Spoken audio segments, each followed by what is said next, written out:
कॅन्सरच्या औषधाच्या बहाण्याने महिलेला लॉजवर नेऊन अत्याचार, भोंदूला पन्हाळा रोडवरून अटक. कोल्हापुरात धक्कादायक प्रकार उघडकीस आला आहे.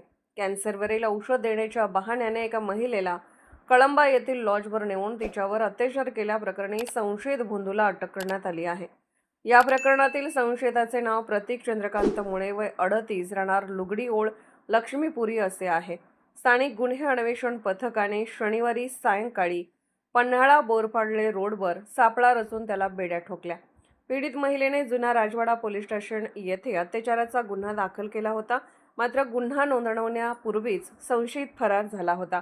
संशयिताच्या अटकेसाठी पोलिसांनी मलकापूर, कराड तसेच कर्नाटकातील अंकली येथे शोध मोहीम राबवली. अखेर तो पन्हाळा परिसरात वावरत असल्याची माहिती मिळताच स्थानिक गुन्हे अन्वेषणचे निरीक्षक सुशांत चव्हाण यांच्या पथकाने कारवाई करत त्याला ताब्यात घेतले.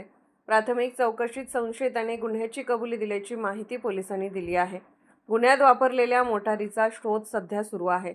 फरारी काळात तो पन्हाळा परिसरातील काही लॉजवर वास्तव्यास होता, अशीही माहिती समोर आली आहे. या प्रकरणात संशयिताच्या संपर्कात असलेल्या शहरातील 6 ते 7 तरुणांकडे तसेच काही नातेवाईकांकडे चौकशी करण्यात आली. मात्र त्यांचा या गुन्ह्याशी थेट संबंध नसल्याचे स्पष्ट झाले आहे. दरम्यान पोलिसांनी कळंबा येथील संबंधित लॉजची झडती घेत खोलीचा पंचनामा केला असून लॉजचे रजिस्टर ताब्यात घेतले आहे. आरोपीला रविवारी न्यायालयात हजर करण्यात येणार आहे. पुढील तपास सुरू आहे.